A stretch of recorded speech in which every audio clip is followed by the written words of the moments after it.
तो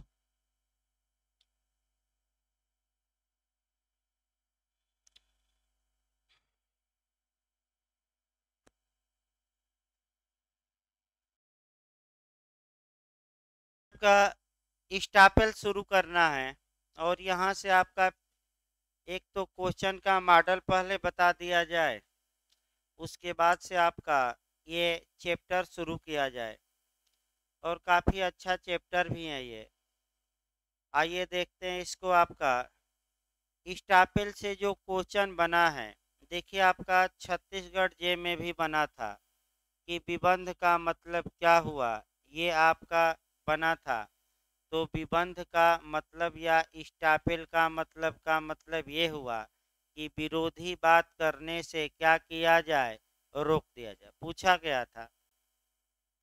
फिर आपका जो यूपी में क्वेश्चन पिछली बार बना था जे में कि स्टापेल या विबंध का सिद्धांत किस मामले में लागू होता है, सिविल में कि क्रिमिनल में कि दोनों में, यानी कि दीवानी मामले में कि आपराधिक मामले में कि दोनों में, ये यूपी जे में बना था। तो आपका जवाब रहेगा केवल और केवल सिविल मामलों में। यानी कि जो सेक्शन हम 115, 116, 117 बताएंगे, वह आपका केवल और केवल किस मामले में काम करेगा, सिविल में। अभी हम बताएंगे उसको कौन सी धारा सिविल। फिर एक बार, जो बिहार में क्वेश्चन बना था यहाँ से, वह ये बना था कि स्टापेल की उत्पत्ति कहाँ से हुई, स्टापेल किसकी देन है, तो इक्विटी की देन है, साम्या की देन है। ये आपका बिहार एपीओ में बना था। यानी कि जो बिहार में बना था क्वेश्चन, वह ये बना था कि विबंध किसका नियम है, तो साम्य का नियम है। ये सही बात है कि इसकी उत्पत्ति किस न्यायालय ने की थी, इक्विटी कोर्ट ने, यानी कि साम्य न्यायालय ने। वो भी हमें पढ़ना है। जो यूपी एपीओ में क्वेश्चन बना था उसको भी देख लिया जाए। वह केस बना था शरद चंद्र डे बनाम गोपाल चंद्र लाहा का केस। शरद चंद्र डे वर्सेज गोपाल चंद्र लाहा का केस किससे रिलेटेड है, तो विबंध से। दूसरा क्वेश्चन जो बना है आपका श्री कृष्ण बनाम कुरुक्षेत्र विश्वविद्यालय, ये केस किससे रिलेटेड है, तो विबंध से। और पिकॉर्ड बनाम सीयर्स का केस है, पिकॉर्ड बनाम सीयर्स का केस भी पूछा गया है। यानी कि 115 जो आधारित हैं वह किस पर आधारित हैं, पिकॉर्ड वर्सेस सीयर्स। तो ये केस भी आपका उत्तराखंड इत्यादि में पूछा गया है, केस भी याद रखना है। इसके बाद आपका बिहार में जो पूछा गया है यूपी में कि विबंध का जो सिद्धांत है ये किन मामलों में लागू नहीं होगा।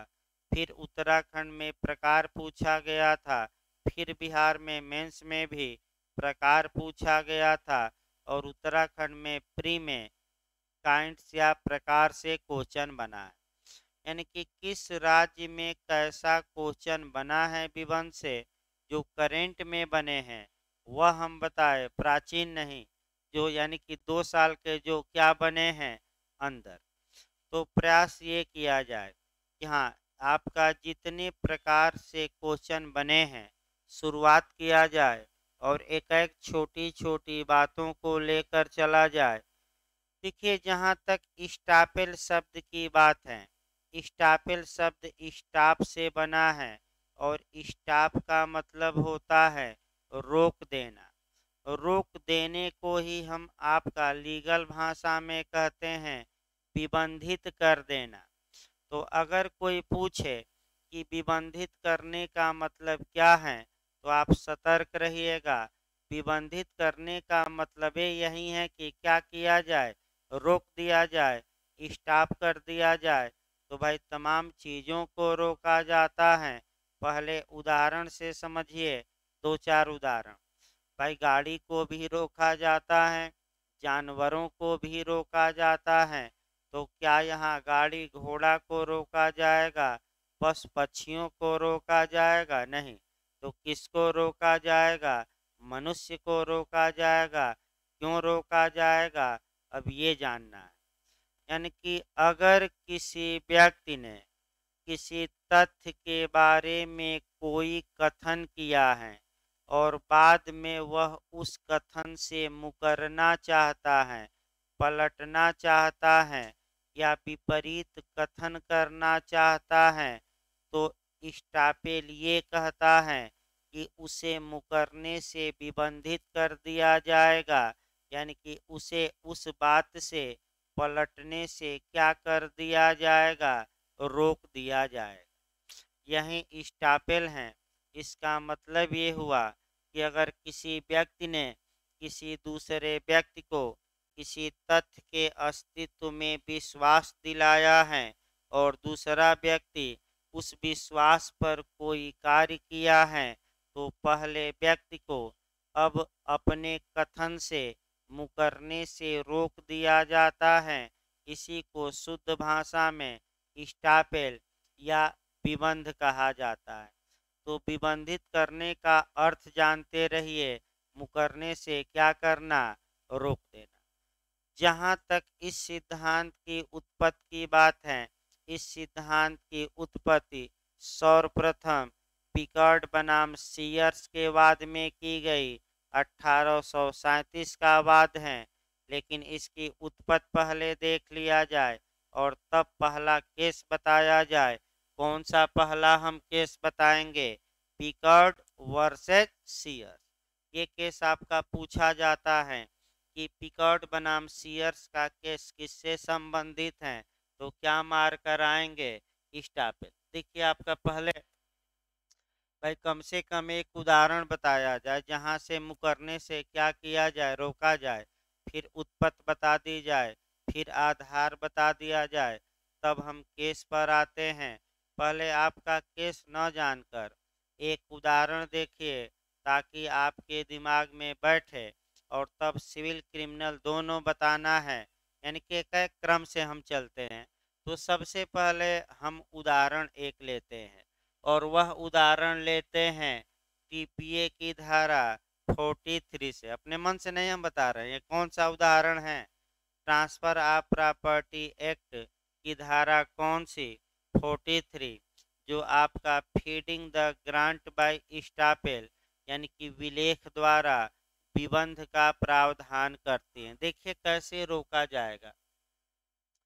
ए और बी, ध्यान से उदाहरण समझिएगा, इसी पर आपका स्टापेल पूरा चलेगा।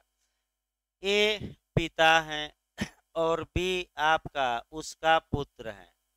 ये मकान है और ये मकान ए के नाम है। यानी कि मकान किसके नाम है? पुत्र के नाम। तो मार्कर उधर से दे दीजिए, तीनों दे दीजिए मार्कर। ध्यान से देखिए अब यहाँ भाई इसी उदाहरण पर पूरा स्टापेल चलेगा। एक उदाहरण दिमाग में बैठा लीजिए। ए आपका पिता है, बी पुत्र हैं। ये मकान किसके नाम है? पिता के। अब जो इसका पुत्र है, 1 जनवरी को, डेट भी बना दिया जाए, 1 जनवरी को सी को भरमाता है या सी से फ्रॉड करता है, सी से फ्रॉड करता है और बी सी को बताता है कि ये मकान मेरा है और इस मकान को मुझसे खरीद लो। तो सी सद्भावना पूर्वक कार्य करता है, बी को पैसा देता है और पैसा देकर सद्भावना पूर्वक बी से सी यह मकान खरीद लेता है। यानी कि किस तारीख को खरीद लेता है? 1 जनवरी। तो आप लोग दिमाग लगाइए। आपका दिमाग ये लगाना है कि 1 जनवरी को मालिक कौन था मकान का? ए। बी को बेचने का हक था कि नहीं? फिर भी बेच दिया तो झूठ बोला कि सत्य? हाँ एकदम सही, एकदम सही बताते रहे। झूठ बोला कि सत्य। अब आइए, तो ऐसी दशा में कानून ये कहता है कि जब भी बेचा नहीं बल्कि बेचने की अंतरण करने की प्रव्यंजना किया, क्योंकि अंतरण कर ही नहीं सकता, अधिकार है ही नहीं, तो बी ने सी को वह अचल संपत्ति अंतरण करने की क्या किया है? परिकल्पना। ये परिकल्पना साकार हो सकती है।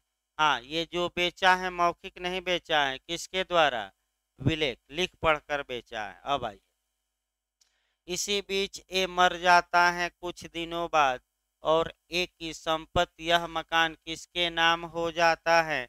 बी के। तो थोड़ा समय बना दिया जाए, 5 जनवरी ये बना दिया जाए, यानी कि 5 जनवरी को बी का पिता ए मर जाता है और ए की जो संपत्ति या मकान है वह बी के नाम हो जाती हैं। अब सी जाता है किससे मांगने? बी से, और कहता है कि भाई उस समय तो तुम स्वामी नहीं थे, अब तुम स्वामी हो, अब ये मकान हमें क्या करो, दे दो। और बी देने से क्या करता है? इनकार। तो कानून इसके मुंह को बंद कर देगा, मुंह को सील देगा, मुंह पर टेप लगा देगा और मुकरने से रोक देगा।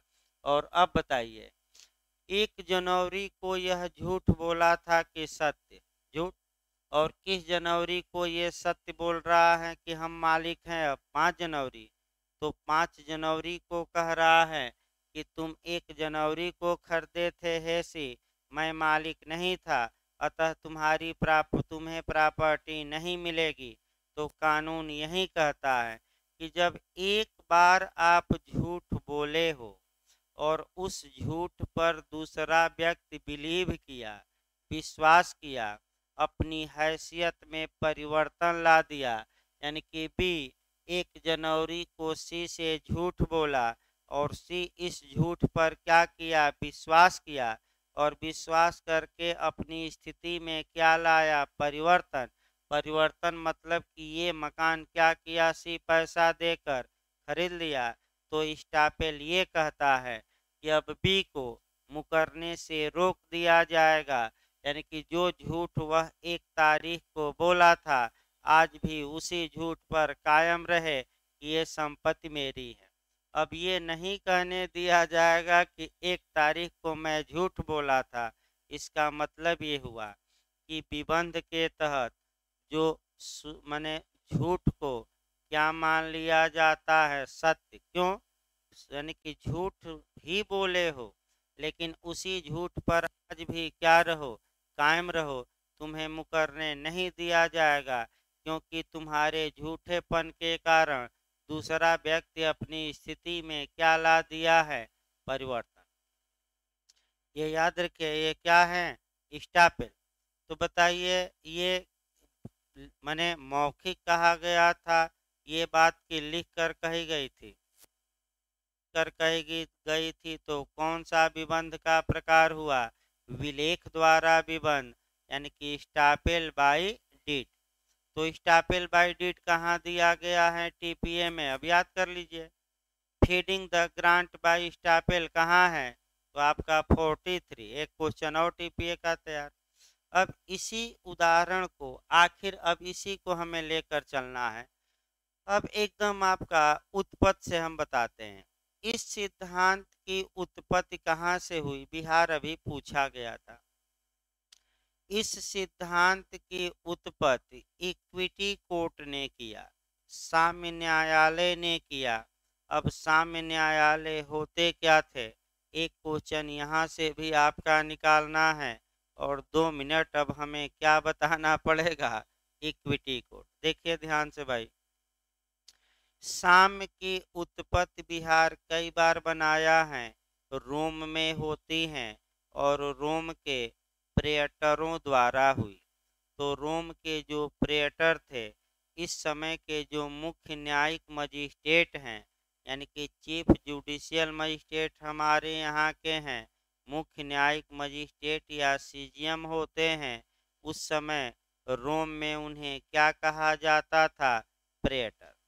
जो प्रेटर होते थे, उनको अधिकार होता था कि राजा जो कानून बना दिए हैं, अगर कोई मामला ऐसा आता है जो कानून से गवर्न ही नहीं होता, यानी कि कानून में उस बात के बारे में कोई प्रावधान नहीं, तो वह साम्य के आधार पर, यानी कि इक्विटी के आधार पर, जस्टिस यानी कि न्याय के आधार पर, गुड कंसेंस के आधार पर यानी कि अंतःकरण के आधार पर या नेचुरल जस्टिस यानी कि प्राकृतिक न्याय के आधार पर जो उचित उस मामले में उन्हें लगता था वह निर्णय वह क्या करते थे, देते थे।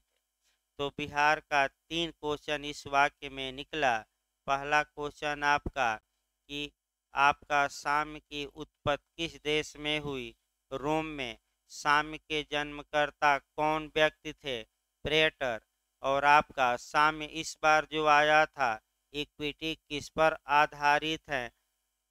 तो इस बार जो बिहार जे में आया था इक्विटी या साम्य किस पर आधारित है? गुड कंसेंस, अंतर चेतना, अंतर्मन, शुद्ध अंतःकरण, यानी कि जो बातें दिल से निकलती हैं कि इस मामले में क्या होना चाहिए, बस वही क्या है, इक्विटी। यानी कि जो बातें अंतरात्मा से निकले जज के इस मामले में ये होना चाहिए और कहीं भी उस विषय पर कानून में कोई प्रावधान न हो और उस विषय पर अगर जज फैसला दे तो वही क्या कहलाता है, अंतःकरण। और इस बार बिहार जे में पूछा भी गया था कि इक्विटी या साम्य का आधार क्या है, तो शुद्ध अंतःकरण पर ही आधारित है। अब चलते चलते ये जो इक्विटी थी ये इंग्लैंड में पहुंची और इंग्लैंड में भी एक अलग न्यायालय बना दिया गया। उस न्यायालय का नाम बिहार पूछता है, यानी कि बिहार जे का चौथा क्वेश्चन मैं अभी बता रहा हूँ। उस कई बार पूछा है कि उस कोर्ट का नाम था चांसरी न्यायालय। तो इंग्लैंड में किस न्यायालय को साम्य न्यायालय कहा जाता था? चांसरी न्यायालय को। लेकिन चांसरी न्यायालय को 1873 और 1875 में द जुडिकेटर एक्ट पास करके इस न्यायालय को समाप्त किया गया। लेकिन न्यायालय समाप्त हुआ, साम्य समाप्त नहीं हुई। आज भी साम्य बना हुआ है और साम्य के न्यायालय भले अलग न हो, जो विधि के न्यायालय हैं वहीं किसके भी न्यायालय हैं, साम्य के। तो बताइए उच्चतम न्यायालय केवल विधि का न्यायालय है कि साम्य का, कि दोनों का? हाई कोर्ट विधि का न्यायालय है कि साम्य का, कि दोनों का? दोनों का। अगर किसी विषय पर कोई कानूनन प्रावधान न हो तो हाई कोर्ट, सुप्रीम कोर्ट वो सब कुछ कर सकता है जो उसे अंतःकरण के अनुसार क्या लगे, उचित लगे। बिना मांगे भी पक्षकार को दे सकता है, हक दे सकता है। इसका उत्तम उदाहरण अयोध्या मामला है, जहाँ की अयोध्या में 5 एकड़ जमीन मुस्लिम पक्षकारों को बिना मांगे सुप्रीम कोर्ट ने दी।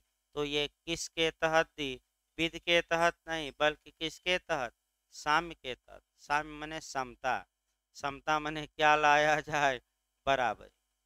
तो अब आपका, तो जो ये आपका स्टापेल का मैं सिद्धांत बता रहा हूँ कि एक व्यक्ति झूठ बोला और दूसरा व्यक्ति उसी झूठ पर विश्वास किया और अपनी स्थिति में क्या लाया, परिवर्तन लाया। तो ऐसी दशा में अब पहले व्यक्ति को अपने मने झूठ से मुकरने से क्या किया जाएगा, रोक दिया जाएगा। अभी हमने क्या बताया, टीपीए की 43 में सबसे उत्तम उदाहरण बताया। ये बात जो मैं बता रहा हूँ कि मुकरने से रोक दिया जाएगा, ये सर्वप्रथम मामला आया पिकर्ड वर्सेस सीयर्स के केस में। और इसी में आपका स्टापेल को बताया भी गया। 1837 का मामला है, यानी कि एविडेंस एक्ट बनने के पहले का मामला है। कौन सा? पिकर्ड वर्सेस सीयर्स। अब इसको समझिए। पिकर्ड वर्सेस सीयर्स के केस में न्यायालय ने, इंग्लैंड के न्यायालय ने ये कहा कि जब कोई व्यक्ति किसी दूसरे व्यक्ति को किसी तथ्य के बारे में बताता है और दूसरा व्यक्ति उस पर विश्वास करता है, विश्वास करके अपनी हैसियत में क्या करता है, बदलाव लाता है, तो पहले व्यक्ति को या उसके विधिक प्रतिनिधि को कोई विपरीत बात करने से रोका जाएगा कि नहीं रोका जाएगा? रोका जाएगा। और कहा जाएगा कि जो पहले कहे हो उसी पर क्या रहो कायम। जैसे कि अब राजनीतिक उदाहरण भी एक दो, जैसे मोदी जी ने कहा कि जब हम आएंगे जीत कर तो स्विस बैंक से पैसा लाएंगे काला धन, और 15-15 लाख सबके खाते में क्या होगा जाएगा। तो क्या मोदी जी आज पलट गए? नहीं, अब यह कि मौन हो गए हैं, बोलते ही नहीं। लेकिन हमारे राहुल बाबा कहे थे कि जब मैं जीतूंगा तो 72-72 हज़ार दूंगा। तो भाई कम रकम थी तो जनता विश्वास नहीं कि वोट नहीं दी। यही कहते कि मैं 15 लाख नहीं बल्कि स्विस बैंक से लाकर कितना दूंगा, 20-20 लाख। तो हो सकता है कि हमारा पप्पू क्या हो जाता। चलिए ये शब्द वापस लिया जाता है भाई, क्योंकि पप्पू के भी समर्थक क्या है, शब्द को हम वापस ले रहे हैं इस शब्द को। और भाई हाँ, ये ना कह दीजिएगा कि सर कह रहे थे। आगे देखिए, तो अब आपका यानी कि मुंह बंद कर देना, अब तो कुछ याद हो गया होगा। अब आइए, अब ये जो स्टापेल का सिद्धांत है, अब एक एक किस आधार पर आधारित, अब आधार आइए एक एक क्रम से चला जाए। स्टापेल का सिद्धांत इस आधार पर आधारित है कि जो परस्पर दो मुही बातें करेगा कानून में उसकी कोई सुनवाई नहीं होगी। यानी कि अगर एक समय एक बात कहे हो और दूसरी समय दूसरी बात कहने जा रहे हो, तो दूसरी बात कहने से क्या कर दिया जाएगा, रोक दिया जाएगा। इसका मतलब ये हुआ कि आप एक ही बार गर्म काफ़ी और ठंडा पेय नहीं पी सकते, क्योंकि अपच कर देगा। इसका मतलब हुआ कि जो परस्पर विरोधी बातें करता है कानून उसको नहीं सुनेगा। इसका मतलब ये हुआ कि दो मुही बातें न कहिए, यानी कि एक बात जब कह दिए हैं तो उसी बात पर क्या रहिए अब कायम, नहीं तो कानून आपके मुंह को बंद कर देगा। अब सामाजिक उदाहरण फिर आइए। जिस प्रकार आप मैंने देखे होंगे कि जो आपका मड़ाई होती थी, यानी कि इसको कहते हैं मुख बंद कर देना, मुख में टेप लगा देना, जाब लगा देना, और प्रयागराज की भाषा में खोंच लगा देना। खोंच अब याद रखिएगा, यहाँ की भाषा है खोंच, यानी कि जाब लगा देना। जाब समझ रहे हैं ना? चलिए भाई, ना समझ में आए तो भाई एक बार बता दीजिएगा। ये सब यहाँ की भी भाषा और लीगल दोनों बताया जा रहा है। यानी कि जब खोंच लगा देना, तो देखिए कैसे खोंच लगाया जाता है। एक उदाहरण सामाजिक पर भी समझिए थोड़ा। देखिए अब तो भाई ट्रैक्टर इत्यादि आ गए हैं, क्रैशर आ गया है, तमाम चीज़ें आ गई हैं जिससे कि अनाज की कटाई और मड़ाई होती है। लेकिन 15-20 साल पहले तक गांव में बैलों से मड़ाई होती थी। बैलों के खुर में आपका लोहा लगाया जाता था और अनाज रख कर बैलों को ऊपर से क्या किया जाता था, चलाया जाता था।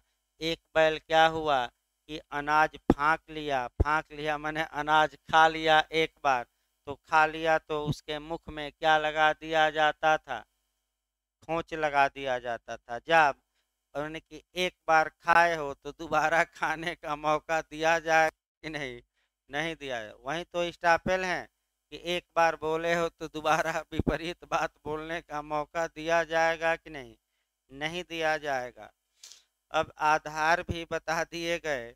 आधार के बाद आपका कह सकते हैं कि थोड़ा कोरिलेट कर लिया जाए कि आखिर किन किन कानूनों में, हाँ, क्या एविडेंस एक्ट स्टापेल के बारे में अध्याय जो 8 है, क्या वह पूर्ण प्रावधान करता है कि नहीं, पूर्ण प्रावधान नहीं करता। अब क्यों नहीं करता हम प्रकार में बताएंगे। कई का अन्य कानूनों में भी स्टापेल के नियम पाए जाते हैं। तो आपका अन्य कानून कौन कौन सा है, तो आपके तमाम कानून हैं।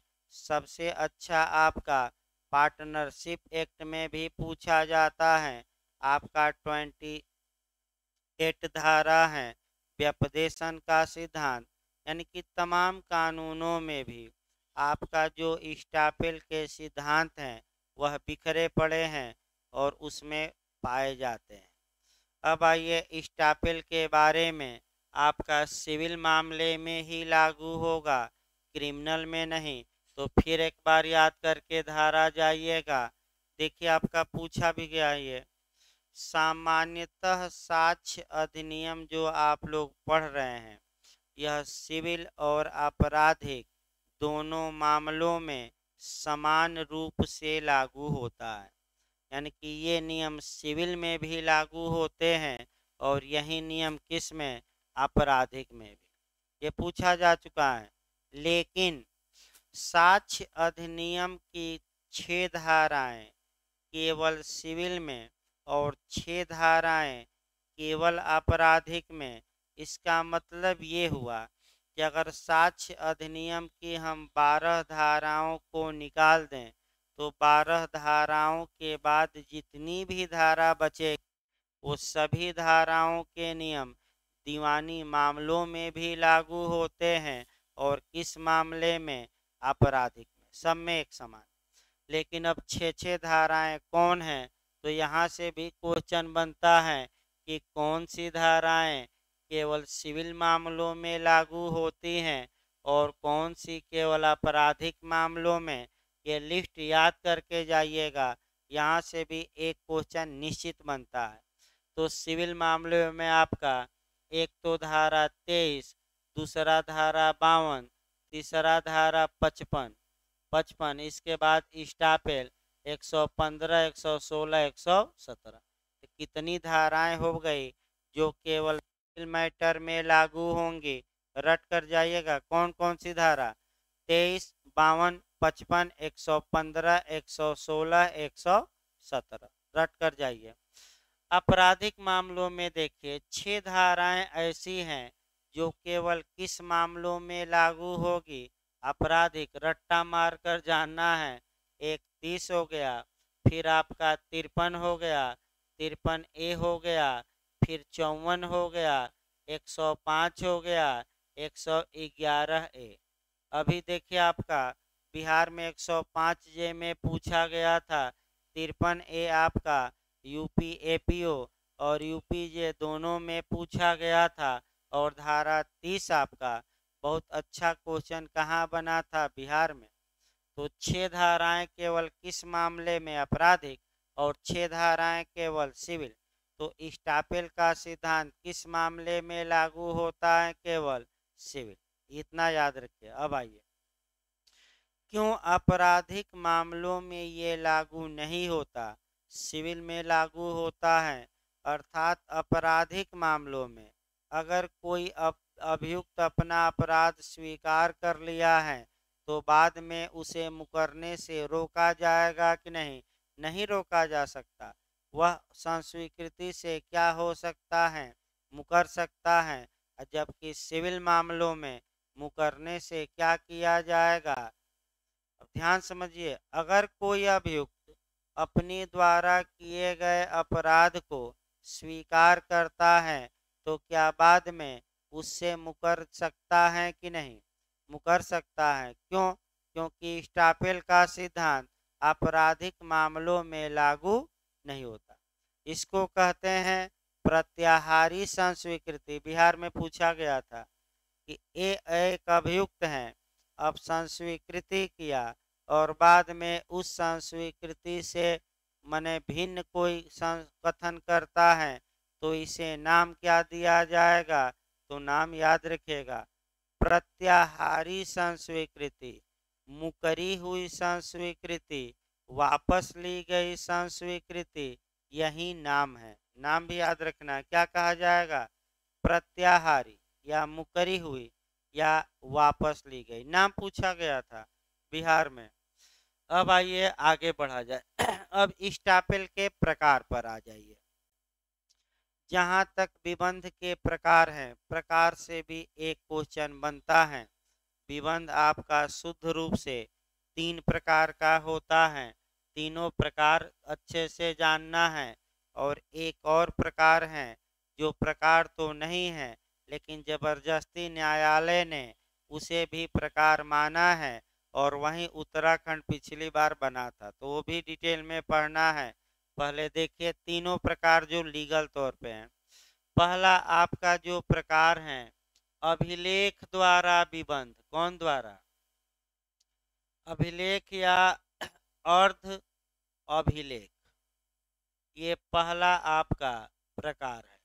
दूसरा प्रकार विलेख द्वारा विबंध और तीसरा प्रकार आचरण द्वारा यानी कि कंडक्ट द्वारा। ये तीन लीगल तौर पे प्रकार हैं। एक जो प्रकार हम इसके बाद बताएंगे वो प्रकार तो है नहीं, लेकिन न्यायालय ने जबरदस्ती उसे क्या माना है? प्रकार माना है। तो पहले एक एक करके देखा जाए। देखिए, जो अर्ध अभिलेख या अर्ध अभिलेख द्वारा जो विबंध उत्पन्न होता है वह यानी कि रिकॉर्ड द्वारा स्टापेल जो उत्पन्न होता है वह सक्षम न्यायालय के निर्णय द्वारा होता है। यानी कि कोई सक्षम न्यायालय था, कोई जजमेंट दिया और उस जजमेंट के कारण कोई व्यक्ति नया मुकदमा दायर करने से क्या कर दिया गया है? रोक दिया गया है। तो उस स्टापेल को हम क्या कहेंगे? अभिलेख द्वारा उत्पन्न या अर्ध अभिलेख द्वारा। फिर एक बार समझिए तो, जब किसी व्यक्ति को न्यायालय के जब कोई न्यायालय सक्षम न्यायालय था, निर्णय दिया और उस निर्णय के कारण किसी व्यक्ति को नया मुकदमा दायर करने से क्या कर दिया गया हो? रोक दिया गया हो, तो उस स्टापेल को, उस विबंध का विबंधित करने को, उस रोकने को कौन सा स्टापेल कहेंगे? अभिलेख द्वारा या अर्ध अभिलेख द्वारा। इसका उत्तम उदाहरण एविडेंस की धारा 40 से लेकर 44 में मिलता है, जबकि सीपीसी की धारा 11 से लेकर 14 में।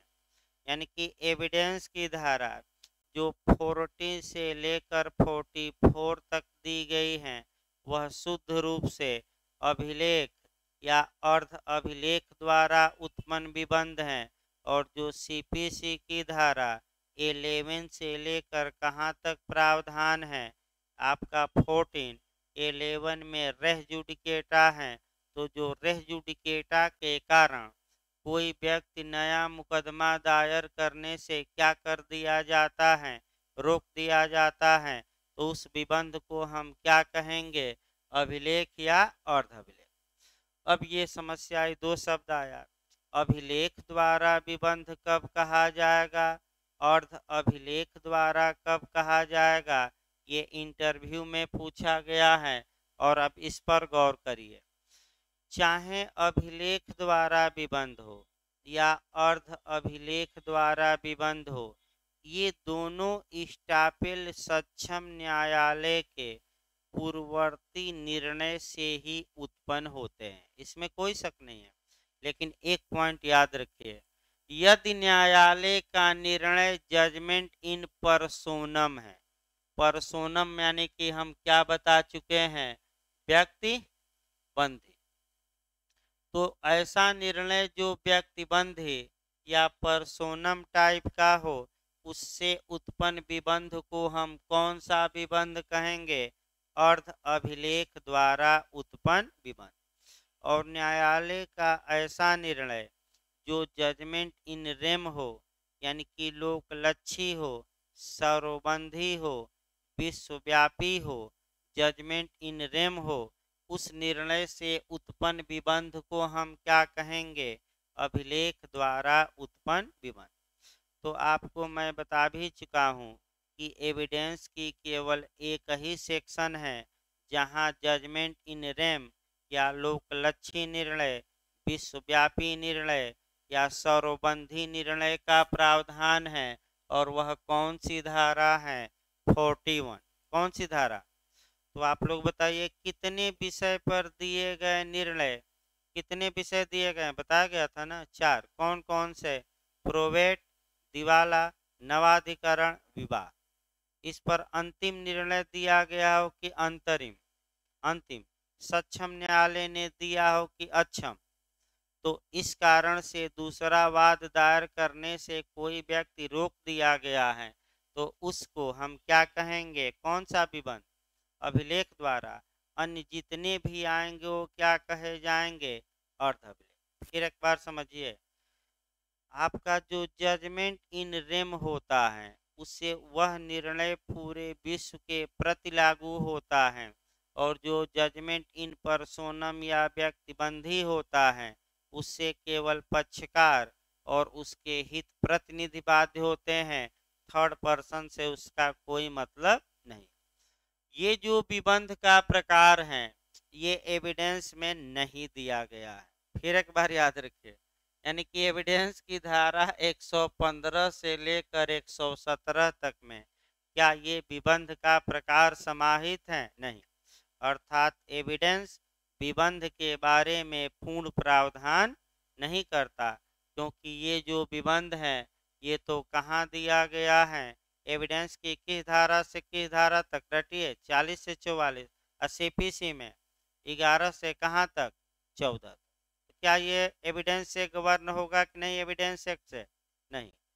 दूसरा, ये विलेख द्वारा विबंध देखा जाए। जहाँ तक विलेख द्वारा विबंध स्टापेल बाय डीड या दस्तावेज द्वारा विबंध की बात है, अब इसको पहले समझिए।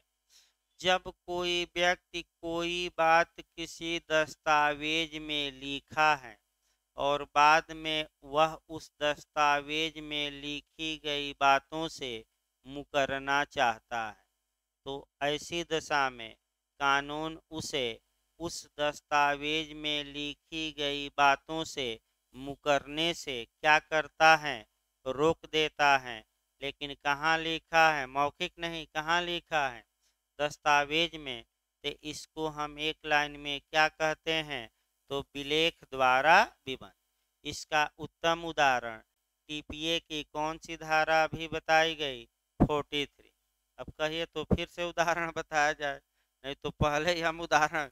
विलेख द्वारा विबंध का प्रावधान टीपीए की किस धारा में है? 43 में। और अभी हमने अच्छे से उदाहरण बताया था, यानी कि विलेख द्वारा अंतरित किया था, अब मुकरने से उसे क्या किया गया? रोक दिया गया। तो आपका क्या ये एविडेंस की धारा 115 से 117 में आएगा कि नहीं? ये भी नहीं आएगा। यानी कि विलेख द्वारा विबंध भी एविडेंस से गवर्न होगा कि नहीं? नहीं होगा। तीसरा, ये तीसरा आपका आचरण द्वारा विबंध, यानी कि आपका स्टापेल बाय कंडक्ट। अगर किसी व्यक्ति का पूर्ववर्ती आचरण ऐसा है कि बाद में भिन्न आचरण करने से क्या किया जाएगा? रोक दिया जाएगा, तो यही जो है 115, 116 और 117 में क्या है? समाज। तो आप लोग बताइए कि एविडेंस के अध्याय 8 में धारा 115 से लेकर 117 तक में विबंध का कौन सा प्रकार समाहित है? अभिलेख द्वारा कि विलेख द्वारा कि आचरण द्वारा? तो क्या एविडेंस अपने आप में पूर्ण है स्टापेल के बारे में? नहीं। कौन सा विबंध इसमें हम पढ़ेंगे? केवल आचरण, और सब नहीं गवर्न होगा। अब एक आइए देखा जाए एक जो विबंध है वह विबंध का, अब देखिए उत्तराखंड में क्या बना है भाई। एक जो हम विबंध बता रहे हैं वह वचनात्मक विबंध है। वचनात्मक विबंध, इसी को थोड़ा से बेयर एक्ट में दम नहीं है, यानी कि आपका फिर बता दिया जाए, जो ये कंसेप्ट बनाया जा रहा है इसी में दम है। बेयर एक्ट तो 10 मिनट में आपको समझा दिया जाएगा, केस 5 मिनट में, लेकिन आपका जो बताया जा रहा है इसी में दम है और इसी से क्वेश्चन भी आते हैं। तो फिर एक बार समझिए, एक आपका जो प्रकार है आपका स्टापेल का वचनात्मक विबंध, यानी कि इसको इंग्लिश में कहते हैं प्राइमरी स्टापेल। ये विबंध का कोई प्रकार नहीं है। जबरदस्ती इस प्रकार को किसने प्रकार मान लिया है? न्यायालयों ने मान लिया है। तो कौन सा विबंध का प्रकार न्यायालय के निर्णय द्वारा उत्पन्न हुआ है, बताइए बचनात्।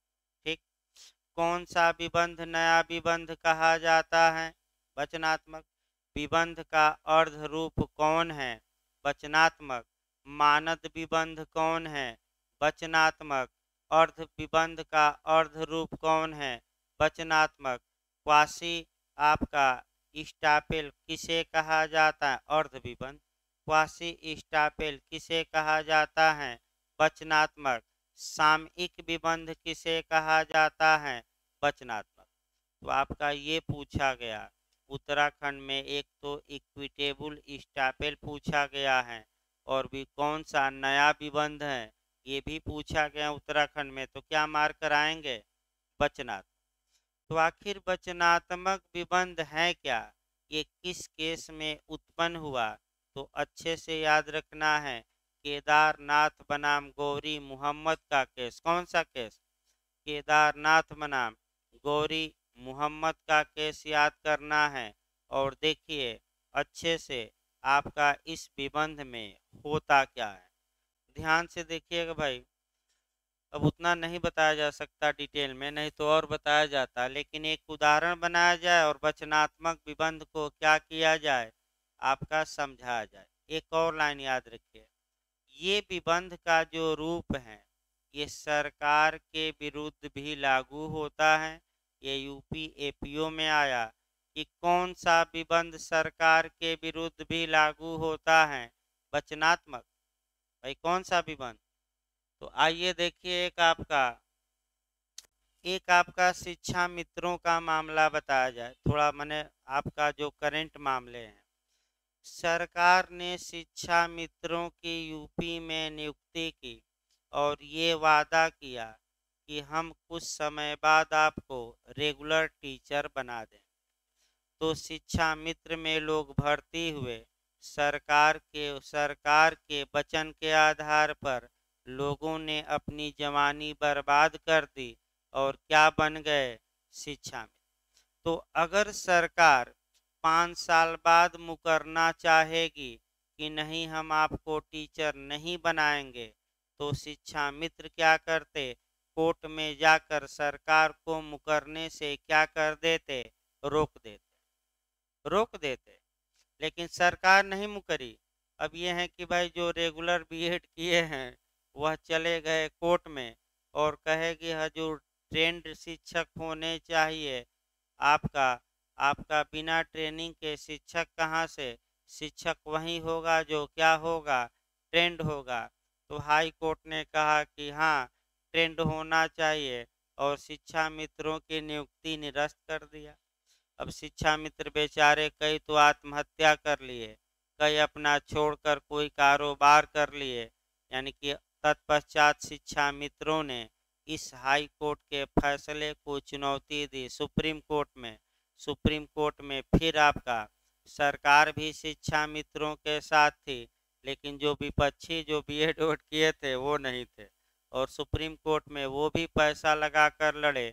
तो सुप्रीम कोर्ट ने एक बीच का रास्ता निकाला, और शिक्षा मित्र जब बहस होती थी तो जाकर कोर्ट में रोने लगते थे। यानी कि जैसे कि 10 शिक्षा मित्र बहस देखने गए, अब कोर्ट में जाकर क्या करते थे, आपका घड़ियाली आंसू बहाते थे। तो सुप्रीम कोर्ट ने कहा कि मैं इस मामले की सुनवाई रोक दूंगा। उनके वकील को बुलाया, ये कोर्ट है, भावनाओं से नहीं चलेगा, आपके रोने से विधि के अनुसार चलेगा। या तो इनको मना करिए यहाँ रोने से, या नहीं तो इनको हम कहाँ रखेंगे, बाहर। और एक दिन कार्रवाई रोक दी गई क्योंकि वहीं रोने लगे। तत्पश्चात आपका फैसला आया, तो सुप्रीम कोर्ट ने एक फैसला ये दिया, भाई शिक्षा मित्र चूंकि, अब देखिए सरकार नहीं पलटी, नहीं सरकार पलटती तो कौन सा सिद्धांत लागू हो जाता, विबंध का, लेकिन सरकार नहीं पलटी। सरकार आज भी शिक्षा मित्रों का सपोर्ट कर रही है। तो सुप्रीम कोर्ट ने एक बीच का रास्ता निकाला कि शिक्षा मित्र बने रहेंगे, और ये तभी असली टीचर बनेंगे रेगुलर जब ये परीक्षाओं को क्या कर लेंगे, पास कर लेंगे। तो ऐसा इतना कठिन क्वेश्चन ही बना दीजिए कि 5-10% शिक्षा मित्र ही पास हो गए और 90% आज भी शिक्षा मित्र क्या बने हुए हैं, शिक्षा मित्र। बस वहीं 8-10% पास हुए, यानी कि 100 शिक्षा मित्रों में 10 असली टीचर बने और नकली टीचर 90% है। पैसा मिल रहा है, काम चल रहा है। तो आज भी शिक्षा मित्र बेचारे क्या रह गए, शिक्षा मित्र, यानी कि कहावत कही जाती है, एक बार बंधक सदैव बंधक, एक बार गिरवी सदैव गिरवी। तो एक बार शिक्षा मित्र तो क्या, सदैव शिक्षा मित्र। अब आगे क्या होगा, पप्पू अगर परीक्षा टीटी क्या कर लिया, सुपर टेट पास कर लेगा तो असली टीचर बनेगा, नहीं तो क्या रह जाएगा, शिक्षा में। एक उदाहरण भी बताया गया। अब इसी उदाहरण को यानी कि बताने का मतलब ये निकला कि जो ये प्राइमरी स्टापेल हैं, वचनात्मक विबंध हैं, ये सरकार के विरुद्ध भी क्या होता है, लागू होता है। ऊपर वाले विबंध लागू नहीं होते, याद रखियो, जो 3 प्रकार हमने बताया वो नहीं होते, लेकिन एक होता है, कौन सा। तो पूछ लेगा कि कौन सा विबंध प्राइवेट व्यक्ति और सरकार दोनों के विरुद्ध लागू होता है, तो क्या मार कर आएंगे, वचनात्मक विबंध। अब अगला नियम आइए, वचनात्मक विबंध ऐसा विबंध है जो ढाल भी है और तलवार भी। तो बताइए, तलवार से क्या किया जाता है, मारा जाता है, और ढाल से क्या किया जाता है, अपना बचाव। तो थोड़ा कानूनी रूप इसको दिया जाए, तलवार का मतलब मुकदमा दायर करना और ढाल का मतलब अपनी क्या करना, प्रतिरक्षा। तो यूपीजे में आया, कौन सा विबंध है जो वाद हेतुक भी उत्पन्न करता है और प्रतिरक्षा भी देता है, यानी कि आप मुकदमा कर भी सकते हैं और आप पर मुकदमा होता है तो अपना क्या करेंगे, बचाव भी। कौन सा विबंध है, केवल वचनात्मक विबंध। तो आखिर वचनात्मक विबंध होता क्या, इतना उदाहरण देने के बाद। तो एक उदाहरण देखिए और सटीक याद रखिएगा। देखिए ए बी है, ध्यान से देखिएगा, इसी उदाहरण पर सब आ जाएगा।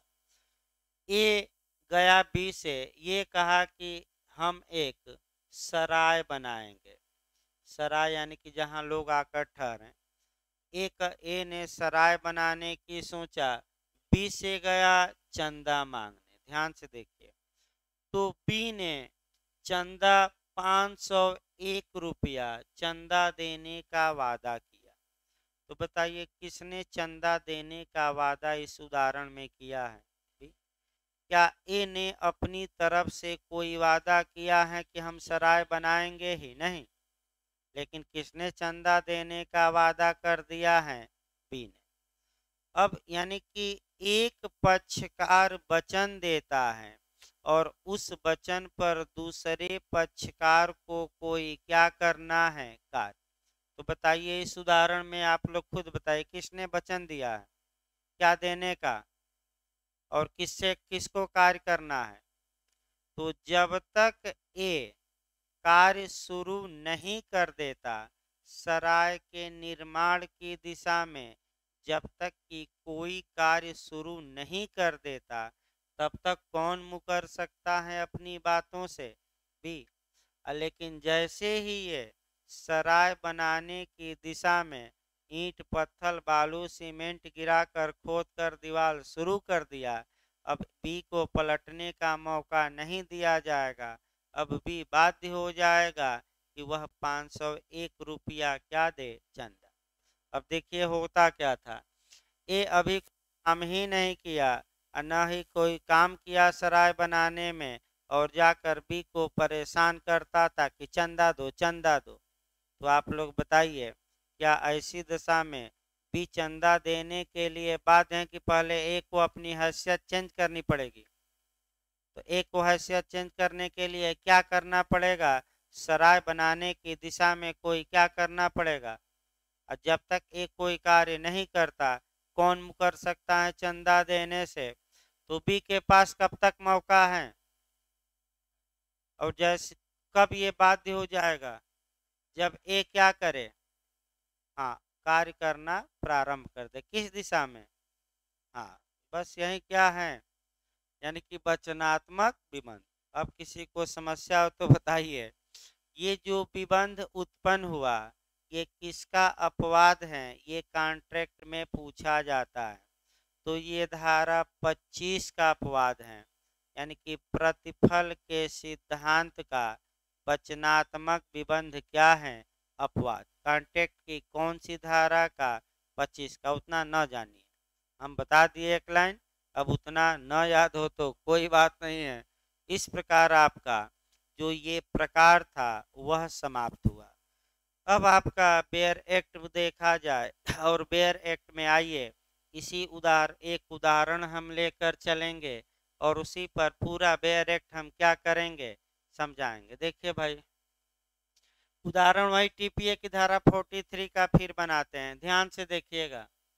ए, बी और सी, ए ये मकान है, और इस मकान का मालिक कौन है, ए पिता है ये। चलिए, पुत्र कौन हो गए, बी, ये मकान का मालिक नहीं है, ये पुत्र हो गया। और थर्ड पर्सन कौन हो गया, सी। अब एक बेयर एक्ट की भाषा समझिए, मकान ये हो ही गया।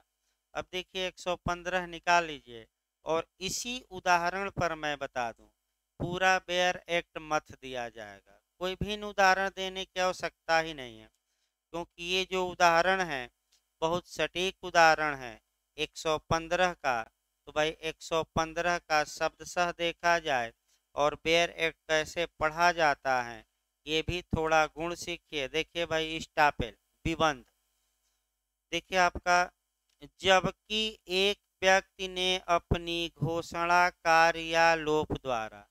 तो एक व्यक्ति ने का मतलब इस उदाहरण में कौन व्यक्ति है, बी। तो चलिए, बी क्या किया है, या तो कोई घोषणा किया है, यानी कि डिक्लेरेशन किया है, या बी कोई कार्य किया है, या बी कोई लोप किया है। लोप का मतलब हुआ कि जो उसे करना चाहिए वह नहीं। तो बताइए आप लोग, 115 के तहत आपका स्टापेल का सिद्धांत, स्टापेल यानी कि कैसे आपका स्टापेल हो सकता है, घोषणा द्वारा, कार्य द्वारा, लोप द्वारा, तीनों। चलिए अगला देखिए, जबकि एक व्यक्ति ने अपनी घोषणा कार्य या लोप द्वारा अन्य व्यक्ति को। तो तुरंत आप लोग बताइए इस उदाहरण में अन्य व्यक्ति इस उदाहरण में कौन है, सी। चलिए सी को ध्यान से एक एक शब्द हम बता रहे हैं। सी को क्या किया है भाई, अन्य व्यक्ति को विश्वास साशय कराया है या कर लेने दिया है। अब आपका दो शब्द हैं, यानी कि बी ने इरादे के साथ, आशय के साथ सी को क्या कराया है, बिलीव कराया है। तो विश्वास कराया है, और दूसरा शब्द है विश्वास कर लेने दिया है। तो आप लोग खुद बताइए, क्या ये दोनों शब्द एक हैं कि अलग अलग, अलग अलग हैं। विश्वास कराया है मतलब कि बी सी को स्पष्ट रूप से बताया है कि इस मकान का मालिक कौन है, मैं हूँ। और विश्वास कर लेने दिया है, यानी कि बी ने ऐसे हालात बना दिए जिस हालात में कौन फंस गया, सी। तो फिर एक बार समझिए, विश्वास कर लेने दिया है का मतलब ये हुआ कि बी डायरेक्ट तो सी को नहीं बताया कि मैं इसका मालिक हूँ, लेकिन ऐसी कंडीशन क्रिएट किया कि सी उस कंडीशन में फंस गया, और सी को विश्वास हो गया कि इस मकान के मालिक कौन है।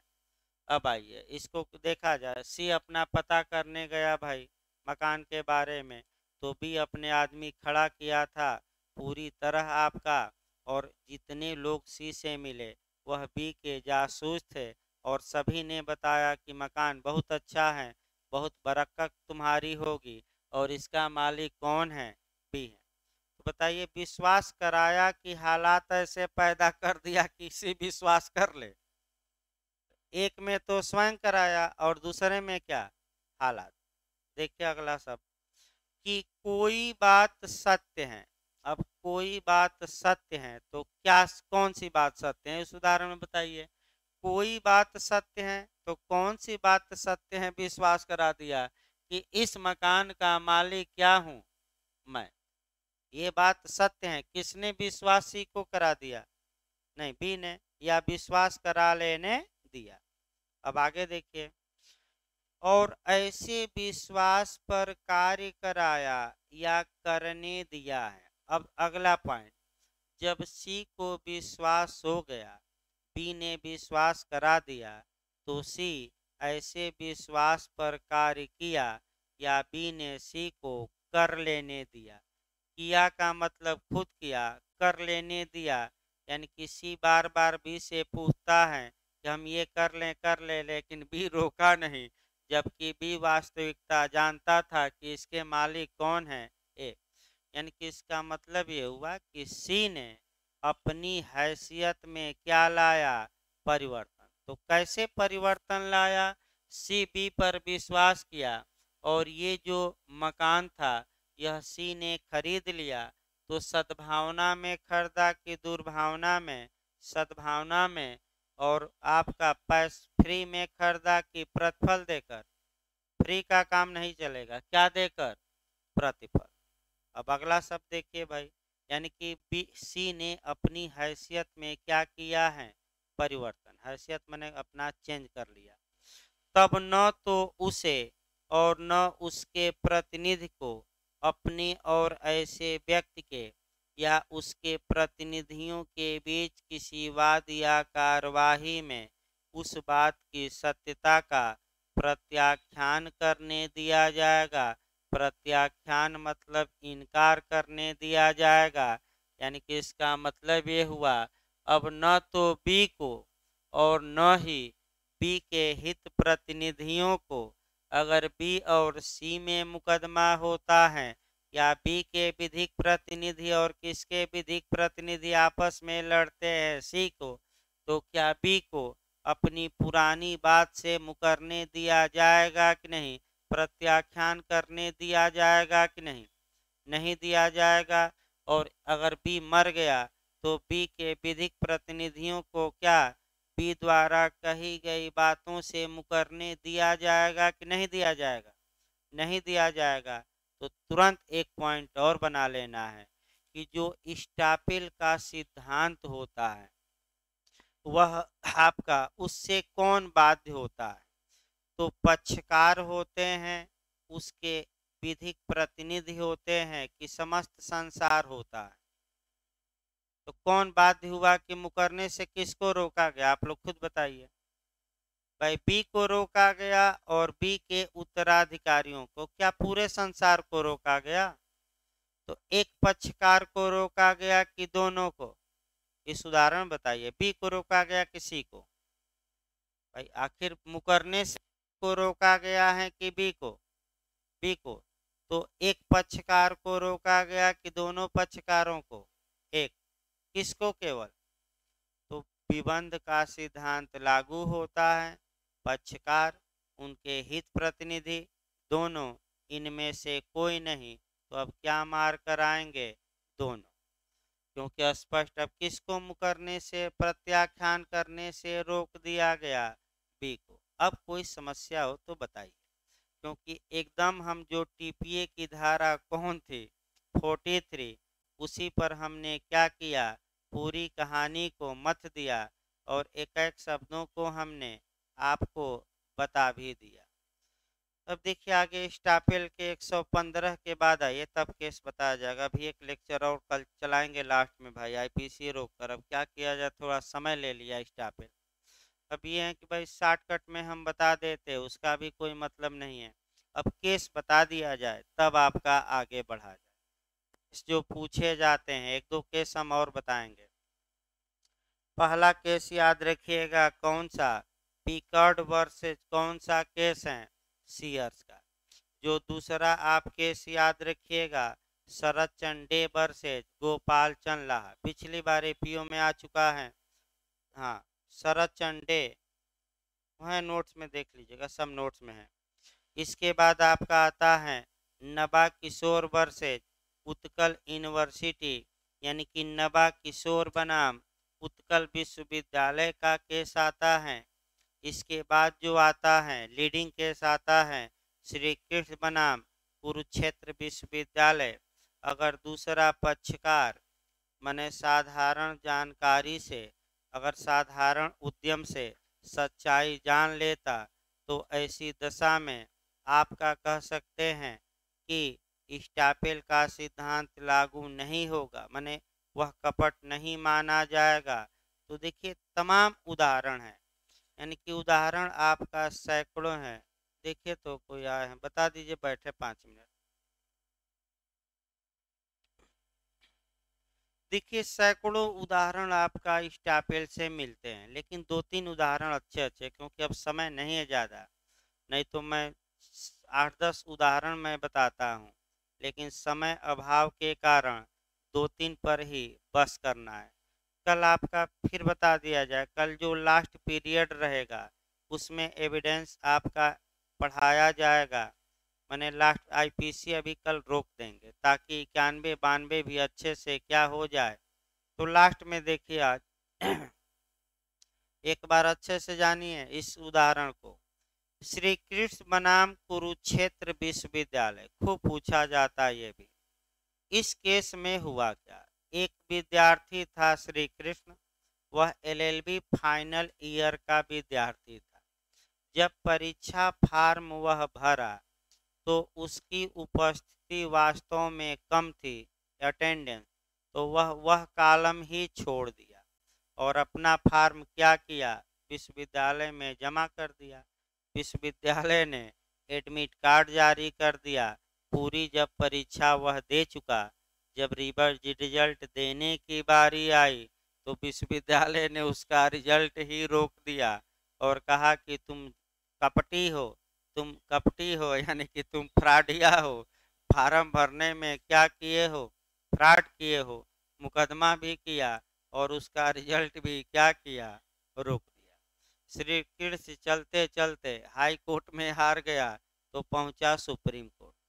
सुप्रीम कोर्ट में ये कहा कि अगर हजूर मैं ठीक है, मैं बाध्य नहीं था फार्म क्या कॉलम भरने के लिए, अगर मैं खाली स्थान छोड़ दिया और फार्म जमा कर दिया और अगर विश्वविद्यालय के कर्मचारी साधारण उद्यम बरतते, साधारण सावधानी बरतते तो सच्चाई जान लेते कि न जान लेते, और उसी समय हमारा एडमिट कार्ड जारी करने से क्या करते, रोक देते। और जब इन्होंने एडमिट कार्ड जारी कर दिया और मैं अपनी स्थिति में परिवर्तन ला दिया इनके एडमिट कार्ड जारी करने से, अर्थात मैं मुन्ना भाई एलएलबी क्या हुआ, परीक्षा भाई पास नहीं किया था, अभी भाई पास ना कराइए, अभी क्या हुआ था आपका परीक्षा दे दिया हूँ। और जब मुन्ना भाई हम क्या करने वाले हैं, पास करने वाले हैं, तो विश्वविद्यालय कह रहा है कि रिजल्ट नहीं निकालेंगे, इनके मुंह को सुप्रीम कोर्ट बंद करे। इन पर कौन सा सिद्धांत लगा दे, स्टापेल का। क्यों स्टापेल का लगा दे, क्योंकि इनके एडमिट कार्ड जारी करने के कारण ही मैं इस परीक्षा को दे पाया हूँ, तो इन्हें मुकरने से रोका जाए कि मेरी अनुपस्थिति क्या थी, कम, ये नहीं कह सकता। इसी प्रकार अगर मान लीजिए कि रिजल्ट आपका निकल गया और 2 साल बाद रिजल्ट आपका निरस्त किया जाए कि गलती हो गई और आप बीए एमए एलएलबी कर लिए उसी रिजल्ट पर, तो भाई मुंह बंद कर दिया जाता है कि स्थिति में क्या ला दिया है व्यक्ति। अब तो आइए देखा जाए, एक मान लीजिए बीए एक लड़का पास किया, उस सर्टिफिकेट के आधार पर एलएलबी में एडमिशन ले लिया और एलएलबी में मेरिट पर लिया था, 2 साल बीत गया तो फिर बीए व विश्वविद्यालय कह रहा है कि गलती हो गई, आप 90 नंबर आपको दे दिया गया, आप तो 60 ही नंबर पाए थे। तो ऐसी दशा में मुंह को क्या कर दिया जाएगा विश्वविद्यालय का, क्या उस समय सो रहे थे भाई? जब मैं स्थिति परिवर्तन कर लिया और एलएलबी में एडमिशन लेकर आगे बढ़ गया तो कह रहे हैं कि अब कम है। तो सबसे उत्तम उदाहरण शिक्षा मित्रों का भी रहा, यानी कि इसका मतलब लास्ट लाइन श्री कृष्ण में ये आया कि अगर दूसरा पक्षकार साधारण उद्यम से, साधारण तरीके से जांच पड़ताल करता तो सच्चाई उसे मालूम हो जाती, तो ये फ्रॉड नहीं माना जाएगा। और दूसरे पक्षकार पर क्या लग जाएगा, स्टापेल, और उसके मुंह को क्या कर दिया जाएगा, बंद। सबसे महत्वपूर्ण केस ये भी रहा। तो कल आपका देखिए शेड्यूल भाई 9 बजे से क्लास चलेगा। नगर नियोजन पहले चलेगा, फिर संविधान, और फिर एविडेंस। जो लोग एविडेंस पढ़ते हैं भाई केवल, वह 11 बजे कल आए। कल लास्ट रहेगा आपका 116 117 बताना है, फिर 91 92, 1 घंटा लग जाएगा मान के चलिए 91 92 में। तो आपका और शाम को क्रैश कोर्स चल रहा है, जिनको उत्तराखंड देना है शाम को आपका लाइव क्लास भी चल रहा है, कोई दिक्कत नहीं है, लाइव पढ़िए या आकर पढ़िए, लाइव भी चल रहा है। और जल्दी ही वहाँ भी पुलिस सेक्टर एविडेंस 3-4 दिन में लगाया जाएगा, कोई ख़त्म हो जाए तो। आपका 1 हफ्ता क्रैश कोर्स में एविडेंस शाम वाले में पढ़ाया जाएगा, मैंने स्पीड में। जो रिवीजन कर सकते हैं भाई करें। तो कल क्लास चलेगा भाई अब आपका।